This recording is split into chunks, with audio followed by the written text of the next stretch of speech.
bend a little bit and use more from your legs and your waist, that's where the pressure should actually come from.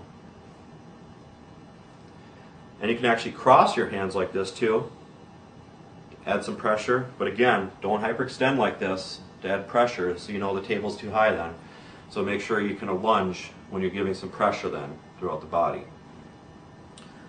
Next one, you can actually have your hand on top each other like this, but again, I'm not putting pressure on the spine, but you can just rest your fingers over the spine then.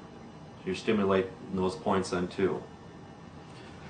Some people actually use their knuckles, okay? So again, try to have more like a 45-degree angle when you're actually stimulating those points then, just to be a little bit more comfortable then. So again, with Shiatsu, you want to have a much on both sides as much as possible then, so equal both areas out.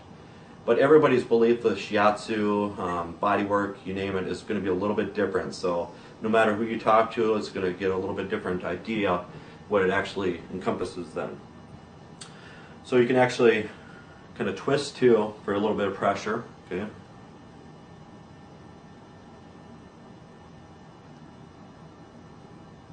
You can actually kind of roll your knuckles too then, okay?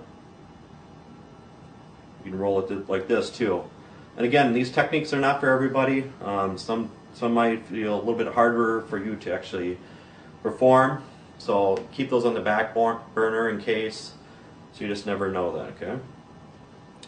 Okay, next one we're going to do is you place your whole hand like this and only pressure right on the thumb area. So again, with the thumb, sometimes you can feel things a little bit better. So you can actually, again, like this, only on the thumb area for pressure.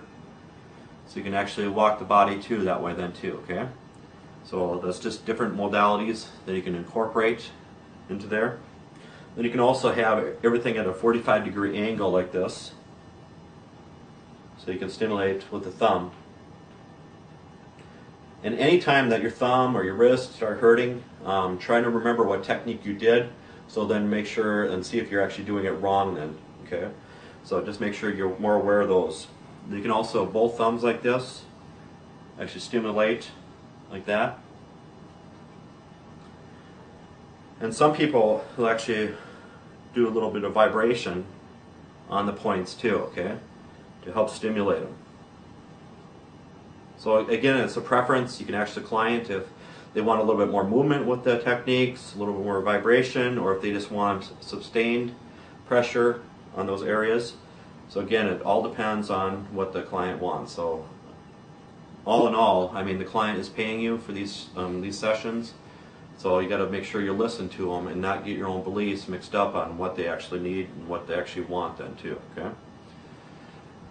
Okay.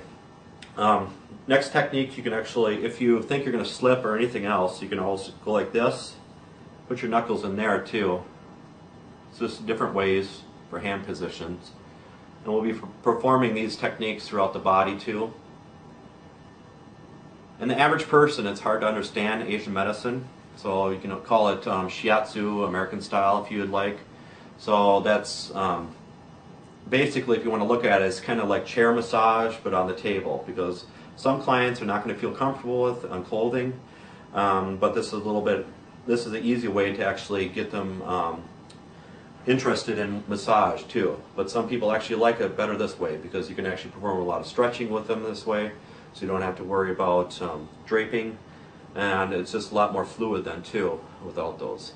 But again, it's a lot more compressing throughout the body then too.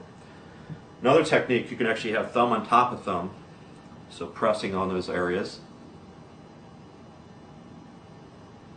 Or you can have you pushing your thumb against each other, and you're kind of pushing in like that too then, okay? So each thumb is kind of fighting each other, pushing into each other.